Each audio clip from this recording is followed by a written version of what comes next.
Hello, my name is Gareth Edwards and welcome to the Untitled History Podcast.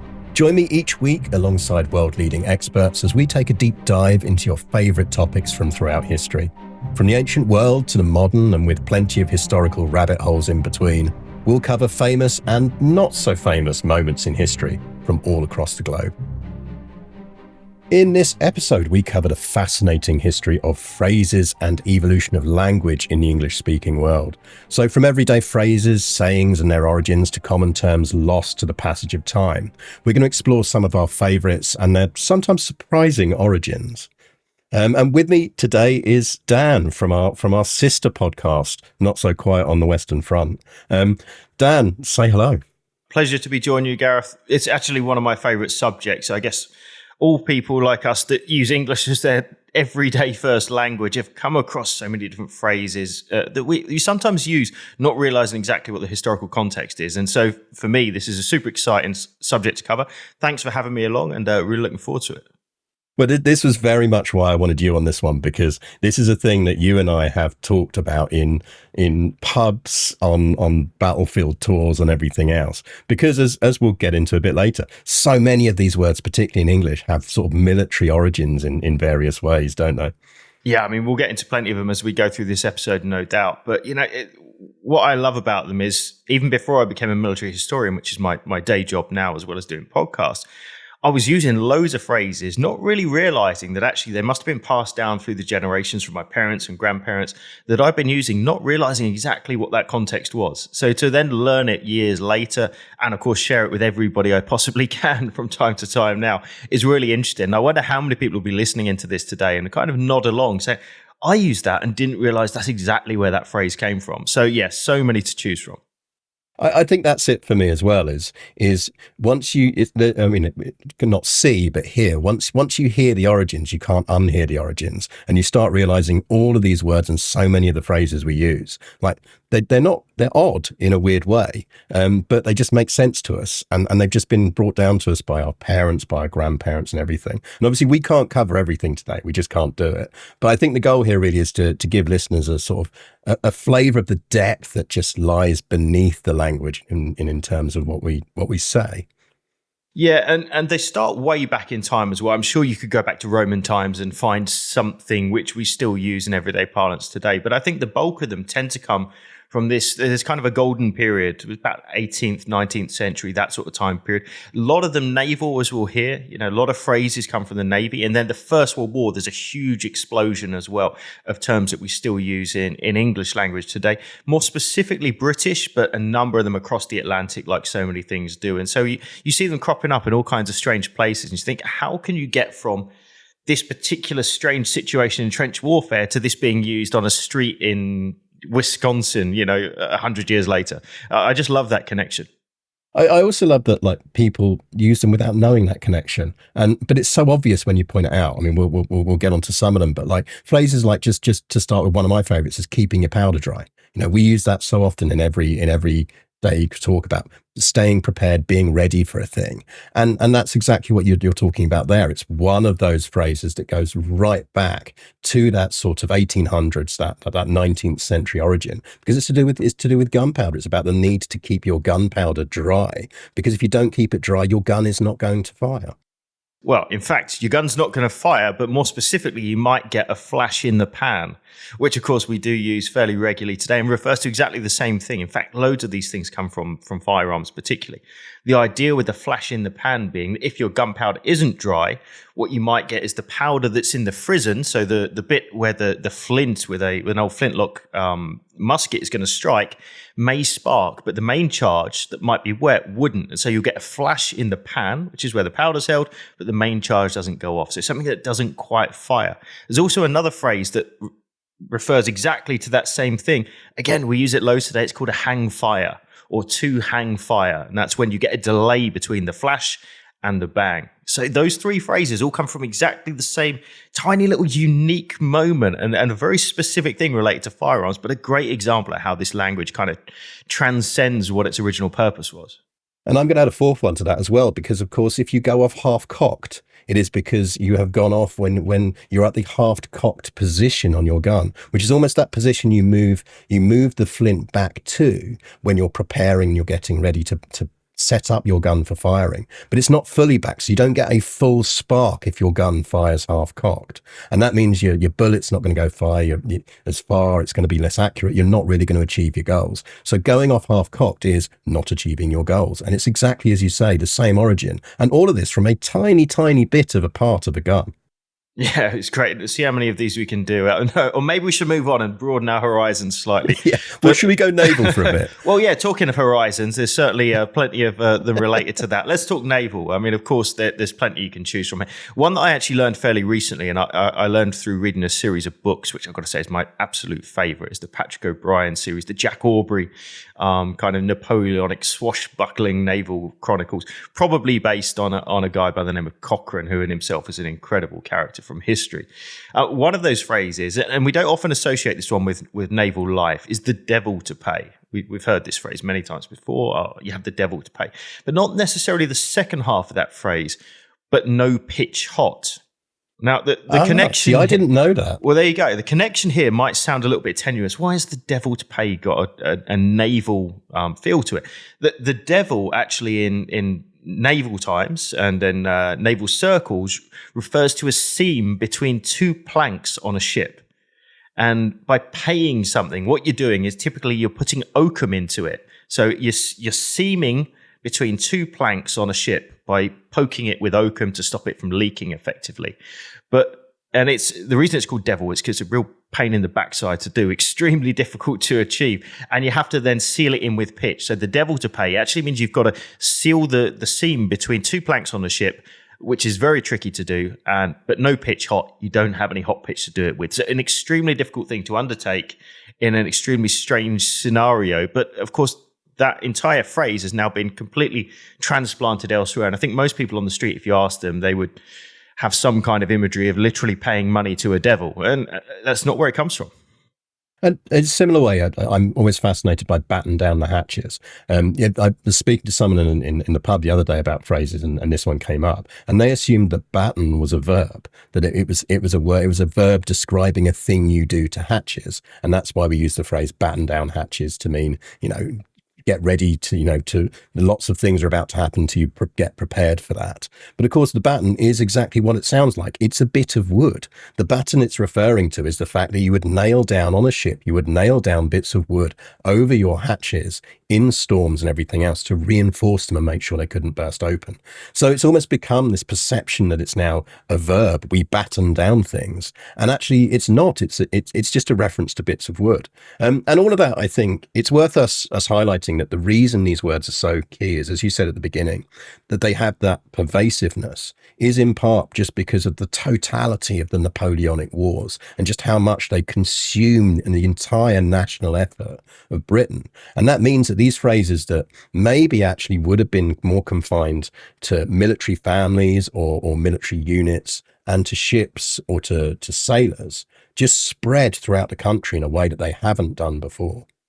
I think there's something really interesting that you've hit on there, actually, and it's something that I discussed with the co-host on our Not So Quiet podcast a little while ago. There's also a little bit of an in-crowd thing about this. If you're a sailor and you happen to know a couple of these bits of lingo, it's almost an identifier to other sailors. Imagine you walk into a pub somewhere on the south coast of England, and just to make it clear that you're one of the boys, you're one of that particular crew of sailors that know their way around things. If you start, using terminology that you would see specifically on ships, it kind of separates you from other people a bit. If you talk about square meals, if you talk about, I'm going to go in and get a square meal, that instantly singles you out as somebody that knows something about naval life from that period. The reason being that a square meal, quite literally meals in Napoleonic naval vessels, are served on square trays. And the reason that is because with the rocking of a ship, it's actually quite difficult to keep your plate and your food in one place. And so what you find is that benches, mess halls where men will eat on ships, have these kind of square cutouts in them with a little peg, so you can actually secure your square meal directly to where you're eating from, so it stops it flying all over the place. But if you were to mention that in a pub where, of course, a square meal to a landsman at least, as they were known, would have no reference whatsoever. If you and I are both naval guys, and you hear me say that across the hall somewhere, across the pub, you say, "Hey, that guy's a sailor too." And I'd imagine there's quite a lot of that. And I'd also imagine, as somebody who wasn't necessarily a sailor, but maybe a young, impressionable person, that could come across as quite cool. And maybe you go and share it with somebody else you know, and it kind of snowball effect and takes on this new life as a result. But that's why I love language and the way it evolves, and why we wanted to do this, was because the more things change, the more they stay the same. And this is no different from what gamers do now in Fortnite. I mean, we're both gamers. We both play a lot of Mount and Blade.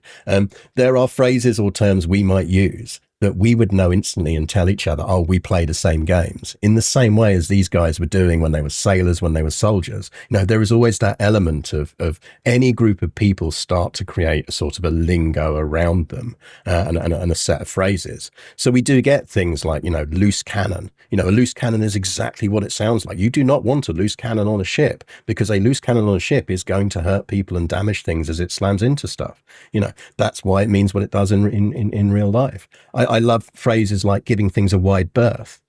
That's one we always talk about. Well, it's exactly what it sounds like. Berth is a place you park up a ship. You need to make sure you're leaving plenty of room around that ship when you're doing things. Leeway is the same. The lee is the side of the ship away from the wind. You need to be aware that a ship that is away from the wind is going to drift in that direction. So giving a ship leeway is making sure it's got enough room to maneuver without hitting you. And that's why it kind of means the same thing now when we use it in language. All these terms are naval, and that's very British in a way. If you look at other countries like America, a lot of our phrases come more from the army side, but we've always been a naval nation, haven't we?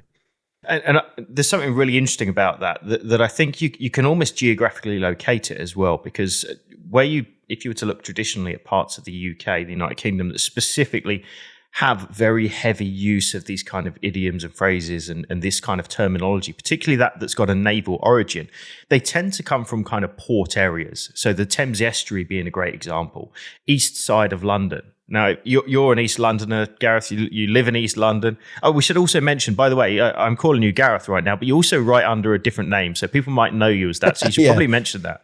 We should always do, the regular reminder that you may know me as John Bull as much as you know me as Gareth Edwards. I have multiple identities. Yeah, very true, very true. But anyway, I'll go back to my point. So one of those areas where you find really high concentration, even today, of kind of use of slang terminology is East London, where you have this kind of this heart of what we call Cockney rhyming slang for those that are outside the UK. It's using words that sound similar to other ones in order to talk about something completely different. Apple and pears being stairs, dog and bone being phone, and so on and so forth. But a lot of those phrases will actually come from guys coming off the ships in the London estuary who've come back and then spread them throughout bars and taverns and pubs and that kind of thing. One that I particularly love that you'll hear, and it's maybe dying out a little bit, but I love it, and it's brass monkeys. Now, if you don't know this phrase, you've got no idea what the hell anyone's referring to. But brass monkeys means it's cold. Now, to figure out exactly where that comes from, you've got to go back to naval life. The original idea is that a brass monkey is a very specific thing. And it was it's a set of joined together hoops which were used on ships. And what you would do is, if you get that famous picture of a Napoleonic ship, what they tend to have is a little pyramid of cannonballs next to them that you can use ready rounds so you can fire them off. Brass monkeys are actually the separators between the different levels of those cannonballs. And bear in mind, the cannonballs are iron. The monkeys are made of brass, these things that separate them. And if you were to sail, for example, into very cold latitudes, what you might find is it gets so cold that the brass contracts quicker than the iron. And the actual full phrase is to freeze the balls off a brass monkey, which sounds a little bit rude, to be honest. But actually what it's referring to is how in very cold weather, it might be so cold that the balls start spilling all over the deck because of the contraction of the metal. So to freeze the balls off a brass monkey or brass monkeys means it's very cold. I just love that one. I think it's also interesting to me how those words then spread. And I think it's worth noting is that it's railways that do a lot of that. As you say, a lot of these phrases will start in, say, the south of England. They might start in the north of England. They'll start around centres of particular industry or where you've got groups of often men who have a very particular trade. But what locks them in on a national scale, what makes these things go almost national to a certain extent, is the opening of the railways. It's the railway revolution that kicks in from about 1830 onwards, when the Liverpool and Manchester Railway opens, the first in the world. And what that does is it sets Britain on a path where people will travel more. And you're just as likely to discover that someone in Liverpool uses the same word for a thing as you use down in London. And what it now means is the person in Birmingham in the middle now starts using that word as well. Yeah, fascinating how this kind of language travels. And of course, we see this really spreading. And it happens with all kinds of things. It happens with accents and various other things that we see. A place where I used to live in Northamptonshire famously spoke with a Scottish accent. Like, it's hundreds of miles away. But what it was a whole massive number of people in the early, the early 20th century. Steel workers came down from Glasgow and relocated to Corby. And as a result, people in Corby, despite being in the middle of England, in an area where there should be no Scottish accent at all, speak with a Scottish accent, use Scottish terminology, Scottish slang and Scottish phrases. All of that is enabled, I think, in the late 19th century by things like rail travel. And it actually gives birth, Gareth, to some amazing, very commonly used phrases that perhaps we don't necessarily associate so much with that. Yeah, that's true. I mean, we think of things like, well, train wreck. How often have you called an event or sometimes a person a train wreck?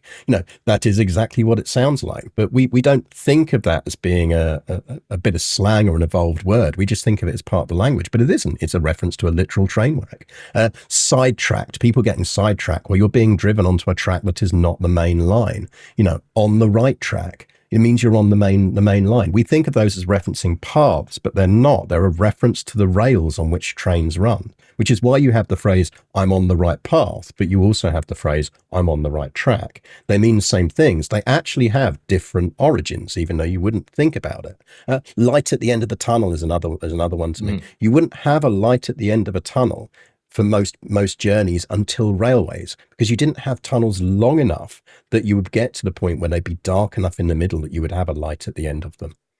That's a really good point. I particularly like the idea that, we don't necessarily know, but as you said right at the outset of this episode, once you actually start understanding or explaining exactly where these phrases come from, it becomes really clear. And I particularly like those ones that don't have a link to what, on face value, at least, they would look like. I've got to go back to a naval one for a second, Gareth, because one of my favourites I want to chuck in before we move on. Yeah, go for it. It's, for example, not enough room to swing a cat. Now, this is going to be very Brit-centric. So for those outside of Britain, perhaps Canada and Australia, this might not make too much sense. But not enough room to swing a cat. The immediate imagery is somebody trying to swing a cat, presumably by its tail, around in a circle and thinking, right, there's not much space to do that here.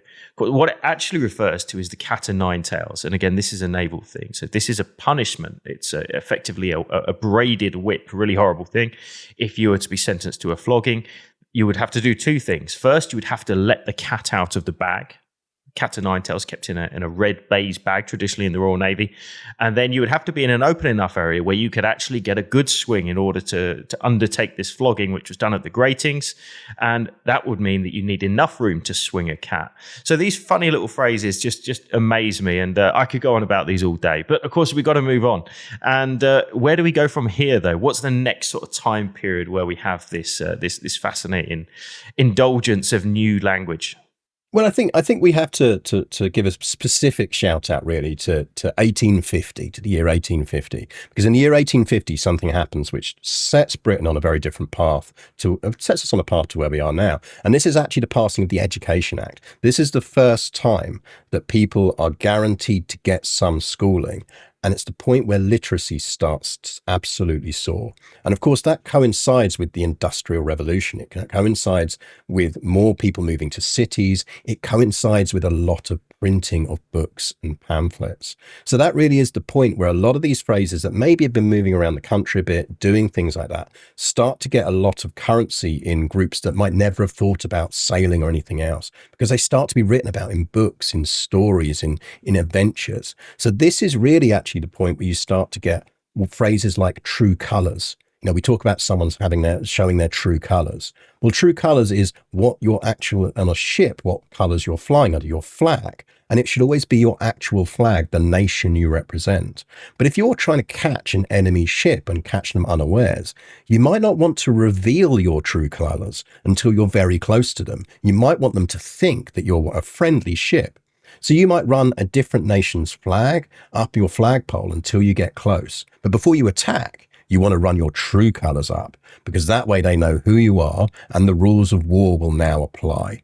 So true colors comes from that. And similarly, false flag. That flag that you were flying until you got close to them was your false flag. And that's become a phrase now that indicates a military operation that is pretending to be something else. And both those phrases, whilst they're naval phrases, they're slightly later naval phrases than those earlier ones we talked about in Napoleonic terms. And actually the reason they become popular is because they feature in so many pirate novels that start to be a thing once you hit the later half of the 19th century. I think something that's really worth commenting on here, of course, we're both British historians. We're talking from a fairly British-centric perspective, but it's also worth mentioning as well that, languages, like people, begin to spread ever more as time goes on, and we start to see these kind of things move out into other places. And we've certainly got plenty of listeners from the US joining us here. I mean, it's not the US isn't immune to British slang in the same way that Britain today is very heavily impacted by American slang, largely because of things like Netflix and just constant immersion in American culture. I mean, does it work the other way around as well?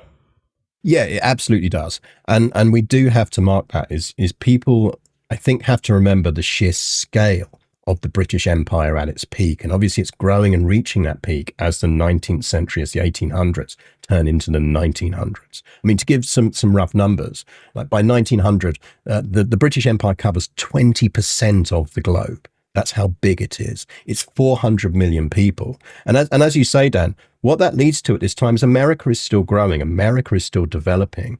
And in the same way now, as you say, countries worry about Americanisms creeping in. The reverse is true. The Americans are desperately worried, particularly after they're achieving their independence, of the creep of British terms into them. I mean, if you're American, you probably don't use the Oxford English Dictionary. You probably use something called Webster's. Webster's is obviously one of the big other dictionaries. And I love the fact, and I'll read the quote for this because I think it's amazing. Noah Webster, who founded that dictionary because he was worried about Britishisms creeping into American language. Like, it's the reverse of what we have now. So here's what Noah Webster had to say about that. It's not only important, but in a degree necessary, that the people of this country should have an American dictionary of the English language. No person in this country will be satisfied with the English definitions of the words Congress, Senate, and Assembly. Like, that dictionary comes about because Americans are worried about British English stealing their language. I like the little dig that he's chucked in there as well. We're using specifically Congress, State and Assembly. I think it's quite nicely done, I have to admit. I forget who, it must have been Churchill who famously said, Britain and America are cousins separated by a common language. Which I think is if it's not Churchill, it's Oscar Wilde. That's normally the pub quiz option, isn't it? If you've got a famous witty quote, either say it's Churchill or say it's Oscar Wilde, because you've got a 50-50 chance of being right. You're never going to go too wrong. Absolutely. But of course, you also get these moments in world history where you get these melting pots where people are driven together quite often by pure circumstance, which leads to, again, this massive melting pot and this crossing of concepts and ideas and inevitable exchange of phrases and terminology and that kind of thing. And the real defining one for me, and I would say this being a First World War historian, is, of course, the war on the Western Front most specifically. And for me, that spawns, I think, some of the most enduring phrases that we find in the English language, particularly the British side of the English language, but also a lot of them, likewise, they cross the pond as well, with the doughboys who go back home in 1918, and the diggers who go back to Australia in 1918, and the Canadians, and even the Indian Army, which has its influence before that. And there's a few that I just want to pull out here. One of them, my favourites, one that my mum actually still uses and has used for years, and I grew up hearing this phrase, but I had no idea where it came from. And maybe some of the listeners are gonna relate to this one. It's the phrase blotto. Now, to me, and maybe to you, Gareth, as well, blotto was always meant drunk. So you could be this guy's absolutely blotto. It means you're smashed, you're drunk, you're pissed. You've indulged too much in alcohol. Now, the obvious link there, well, there isn't an obvious link there, to be perfectly honest, but the way that it comes about, believe it or not, is from a particular bicycle that was produced in France in the early 1900s. In fact, it wasn't a bicycle, it was a tricycle. It was a three-wheeler bike produced by the Blotto Frères, the Blotto brothers, who came up with this particular type of bicycle. There were two types of bike at that time. One was made by a company called Peugeot, and the other was made by Blotto. These are the two big ones. Now, this Blotto Frères tricycle was notoriously unstable. And if you used to ride this thing, chances are you'd be weaving all over the road trying to stay on your feet, trying to make sure that you kept the thing upright. And so the visuals of somebody riding a Blotto Frères tricycle down a path somewhere behind the Western Front was obviously an amusing one. And it was people weaving all over the road. And so they became known as being Blotto. And as I'm sure both of us have experienced in the past, drinking too much beer can often have that same effect in which you yourself end up weaving all the way down the road and then you become blotto. That comes back with soldiers at the end of the war. It gets told to presumably my great-grandmother, who tells it to my grandmother, who tells it to my mum, who then said it to me. And it's continued that way. I just love the way stuff like that works. And I think you hit on an important thing there, which is First World War and later Second World War have such a huge effect on modern English, precisely because of the level of engagement of everyone involved. I mean, they are those times when we get conscription in Britain. And that means that these phrases that might previously have been confined to active servicemen who were a smaller group and would then spread to their families or beyond, as we've talked about already. Now that propagation is much faster because there are so many more servicemen, because there are so many more people who are serving and doing jobs that involve the military. So the spread is so much faster. And I think that's why we see so many more of those terms, like stay in the language, than maybe we do at other times outside of some of the ones we mention. I think it is also worth mentioning that we get phrases that spread particularly from the Indian Army that have actually been in military currency within the British Army for almost a century by that point, but haven't really spread to the civilian population, but do spread after World War I, because that's the point where they come into really common use. So a kushti, I love the word kushti. If you're an Only Fools and Horses fan, the old TV show, the British TV show, you're going to know the phrase kushti. It means comfortable. It means, safe, and it has the origins in Urdu. It's an Urdu word. It's kushti and kushi. Both are kind of Urdu in origins, and they're both words that we still use today. Yeah, in fact, as you rightly say, when the British Army in the pre-war years was really an army of empire, it would be sent out to garrison far posts on the Indian frontiers and various other places. Inevitably, there was that crossover with people picking up languages and picking up phrases from the local population, predominantly from Urdu, but also from other languages. And so we find so much of that then gets transplanted back into the regular British Army, which then gets disseminated out into the larger British Army on the Western Front, which we should add, British Army, 5.4 million people serve on the Western Front in the Great War, just from Britain alone. So that's staggering numbers. The French even higher, Americans slightly lower, but still a significant proportion, of course, the Germans too. And this isn't a unique phenomenon. It happens across all languages. But, the Indian reference, absolutely. One that's not survived, actually, is the phrase banduk, which comes from the old Indian or Urdu term for a rifle or for a musket. Number of people would use that phrase banduk when they were talking about their rifles. And that's one hasn't made it into modern parlance, but it's an interesting example of exactly how it could do. Perhaps one of the more famous ones is a phrase doolally. Doolally means crazy, lost the plot a little bit, which again is another one. It's basically gone a bit crazy. That actually comes from Deolali transit camp in India, which is the same place people who had similar issues in peacetime army of India it would be the one place that they'd all go through before they got sent home. So to be going Doolally means effectively you're going to Deolali, which is the place on your way home. So it's amazing how locations do that. The same thing can be said as well, I think, in terms of Anglicization of names and places.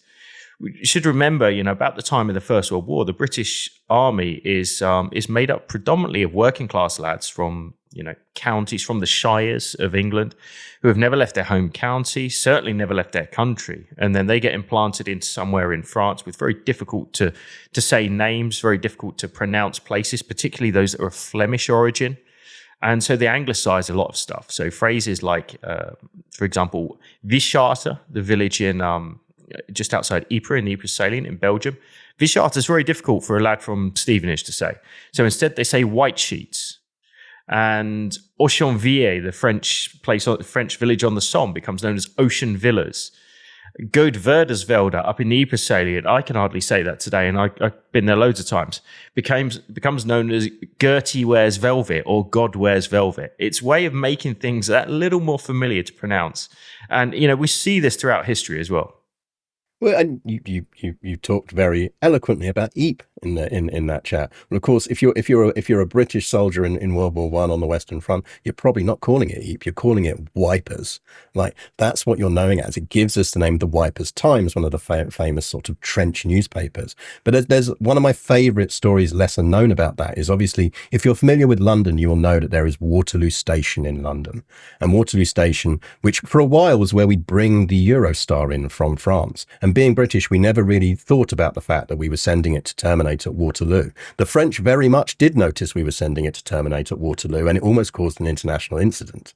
But after World War I, there was a need, identified a potential need for a second terminus, a second end station near that area. And given the recent war, it was felt that maybe it should be named after a key World War I location.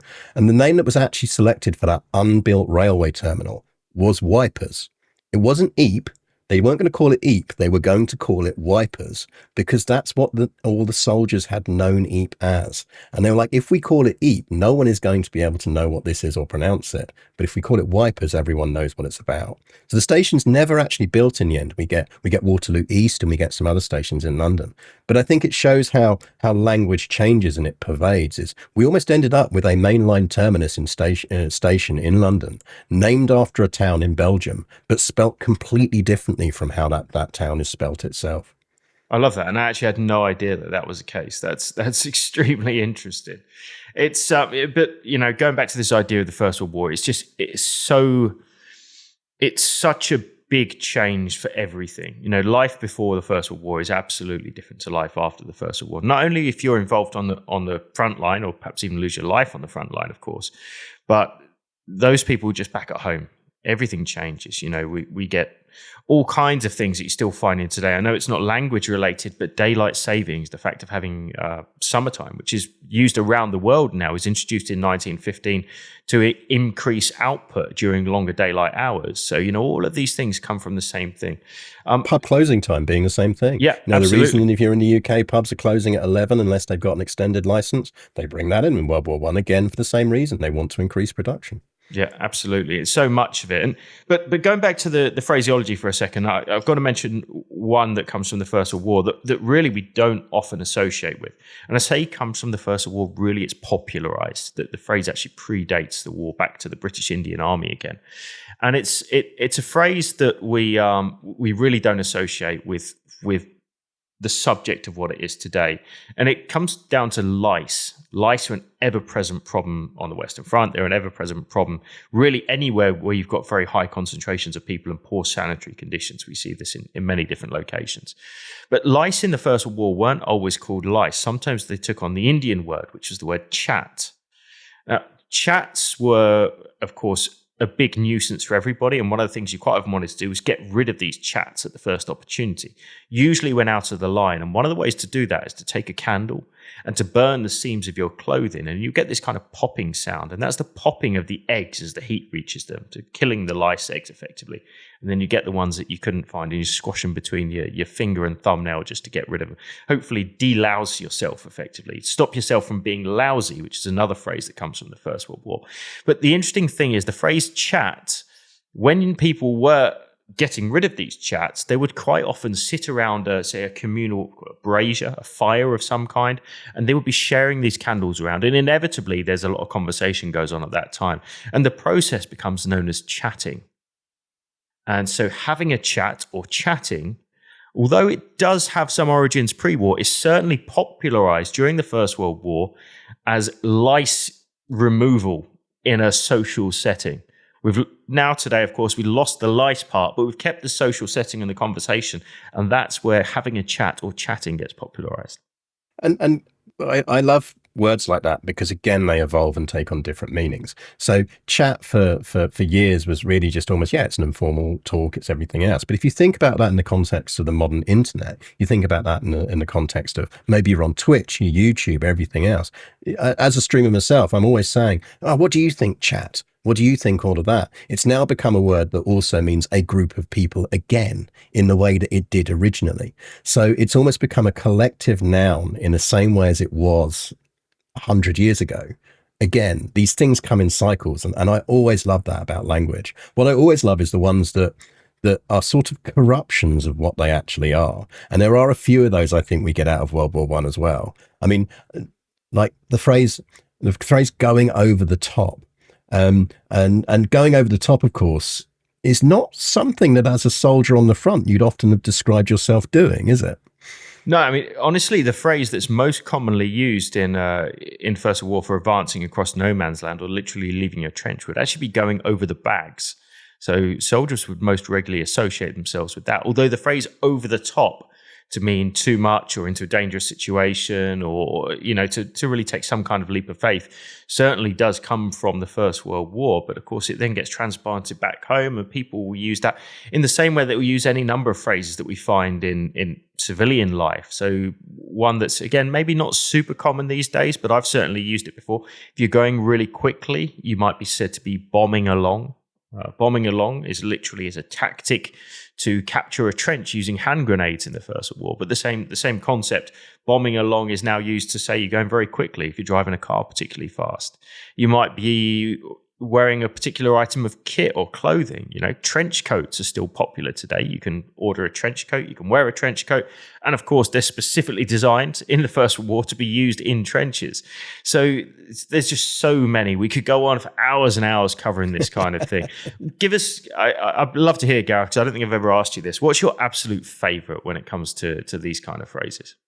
I mean, weirdly, I think my favorite is almost one that was never really actually said. And I think that's actually, it'll all be over by Christmas, which has now become this kind of standard sort of sarcastic phrase we use when we know something is going to take longer than people think it's going to take, and that's obviously a very evocative World War I phrase. It's the thing we associate with that. All these soldiers over there thought the war was going to be over by Christmas, and that someone really important said, the war is going to be over by Christmas.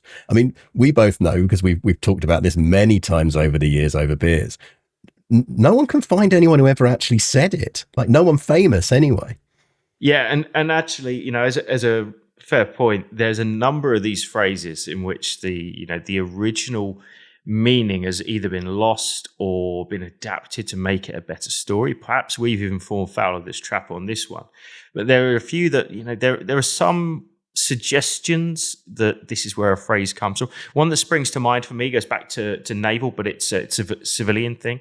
It's actually to do with people going over to the United States and to Australia in the early 1900s, late 1800s, and it would be, for example, a lady taking a voyage to the New World, and she's gonna, if she's got a bit of money, try and secure the best berths. One of the best ways to do that would be to take what would be seen as the preferable side of the ship, which would be seen as port out, so the port side outwards, and starboard home. Now, if you were going to do that and you were going to bring your dunnage or your luggage or your suitcases aboard the ship, it needs to be known that you're going to be in the right place, your luggage is going to be put on the right side of the ship, and so on and so forth. So what you might stamp on that case or put on a label is the word posh, port out, starboard home. So I've heard this recently. I don't know for sure. Would love to hear what the listeners have to say. Is there any truth behind that phrase? Port out, starboard home, forming the word posh, which of course today we use for somebody with ample financial means, maybe comes from a better background. I don't know. What do you think, Gareth? Any truth in that one? I tend to feel it's a bit retroactive. I think there's a bit of hunting to try and find a thing. It's convenient, isn't it? It works. It's convenient. It sounds good. It's a nice story. I mean, there's a similar one. I mean, going right back, this is actually one of our ones that predates the Napoleonics even, which is Dutch courage. Like in Britain, we'll talk about people having Dutch courage, which means you've had a drink and now you're feeling a bit brave. And this is one that's fascinating because it owes its origins really to the Anglo-Dutch Wars, maybe even the 30-Year War. Like we're not 100% sure, but we know it happens that era. And that's the mid 17th century for those unfamiliar. So think sort of 1650-ish. And it's the period where Britain and the English and Dutch are fighting. And the phrase's meaning is obvious. It's a reference to saying, oh, well, the Dutch will get brave because they've had beer. Or in their case, gin. What we don't really know, though, is whether it was meant to be a positive or a negative connotation, because we don't know whether it came from the Anglo-Dutch Wars when we were fighting the Dutch, or say the 30 Years' War when we were fighting alongside the Dutch. So we know it's a reference to the fact that there was this perception in the British Army that the Dutch were very brave, and that part of this might be because they were boozed up on gin half the time. What we don't know is whether the British soldiers were laughing at them for it, or almost seeing it as a bit of like a Viking trait, where they're like, these guys are really, really badass, and they go into battle slightly half cut, and they're amazing. And I love that uncertainty. We know exactly where the phrase comes from and why the phrase is what it is. We just don't know whether it was meant to be an insult or whether it was meant to be a compliment. And I think that's what I love about this subject generally. You know, we could do this podcast again 20 years from now and have a completely different outtake, certainly have plenty more new phrases, probably would have forgotten a fair few along the way, but there will be some that we know stuff about in 20 years' time that we simply don't know about now. So it's kind of ever evolving in the same way that the language is, in the same way that we're seeing influences from all over the world. And I suspect, you know, that international element will over the years actually closen a bit, because the world's just a much smaller place now, and it's much 100%, easier. 100%. And before we end, we should touch on a couple of World War II ones as well, because they do pop in. I mean, D-Day is just everything now. I mean, obviously, D-Day is a huge event. Of course, we both know as military historians, lots of D-Days happened in World War II. It was just a reference to the fact that a thing was happening on that specific day. But it's become so associated with Overlord and Normandy that it's become identified almost uniquely with that, but pervaded the language beyond that. So now when a major event is happening, and it's been a run up to it, we will often talk about, oh, this is D-Day for this football team, or this is D-Day for this political party. You know, it's become to mean that epic event in its own right. I mean, that's probably my favorite one from World War II, but do you want to give one of yours as well? Yeah, I mean, talking of kind of specific events and how these things come about, I think, you know, words that we wouldn't have known really prior to, say, 1939, 1940. An obvious one would be the Blitz, or to blitz, which is a shortened version of Blitzkrieg, which is a German term, which itself is shrouded in controversy these days, meaning lightning war, Blitzkrieg. But to actually to unleash some kind of devastating attack on something. In fact, that same action even spawns a word in the German language, and that word is Coventраted, because during the Blitz, the city of Coventry was absolutely annihilated on a single night by a massive German air raid. And the Germans literally invent a word to describe the destruction of an entire city, and that's to Coventrate somewhere. So, you know, there's a few dark ones in there. It's fascinating, though. And, you know, one of those things, again, you know, we're still trying to understand exactly how this is. It's just about within living memory. But that's the amazing thing. There are people still walking the streets today who would have been there prior to these phrases actually being created. And that living memory thing matters.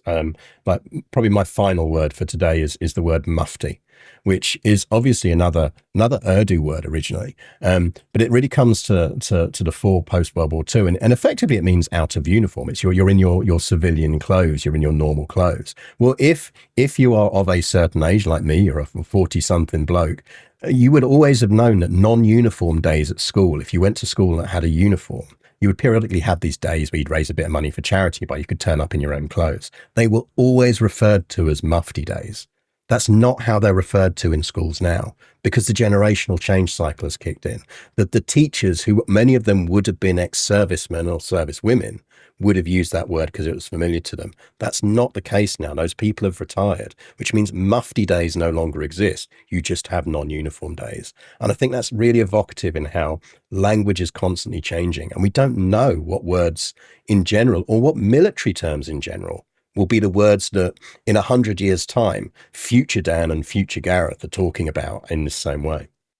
It's the feast that keeps giving, really, isn't it? There's so many kind of exciting avenues to explore. I could quite happily. I think we could have done a whole episode just on the naval stuff here. I've got loads more. That I was thinking, I wish I'd mentioned that beforehand. But I don't know. I mean, I suppose we've got to round this up, and how do we go about kind of summarizing, I suppose, the melting pot that is the English language and how it's changed over time. We sometimes see it as this kind of pure, clean, really nicely squared away language. And of course, it's not that at all, is it? It isn't. And I think probably the best way to finish is with one of my favorite quotes about the English language, because we do like to think of the English language or the American language, American English as well, as both being pure. And they really aren't. That is almost the beauty of English as a language. And I think the person who summed that up best is actually the writer James Nichol. And so I think we finish with a quote from James, because I think it captures everything we've talked about today. The problem with defending the purity of the English language is that English is about as pure as a crib house whore. We don't just borrow words. On occasion, English has pursued other languages down alleyways to beat them unconscious and rifle their pockets for new vocabulary. I don't think there's a better description of what English is, and why we'll probably be doing a podcast exactly like this in a year's time, just with a whole set of different words because we fancy doing it again. You've been listening to the Untitled History Podcast, a Battle Guide production. If you've enjoyed this episode and would like to support the podcast, why not head over to our dedicated supporter page? There, for the cost of a cup of tea, you can decide which subjects we cover next, get access to exclusive behind-the-scenes content, and join a community of like-minded people. Thanks for listening, and we'll see you next time. So I think we just keep it deliberately super light, throw it around a bit, and just pick out your favorites. Definitely don't mention everything in there. Just pick out your favorites as we go, and shoving stuff in it. Yeah. Right now.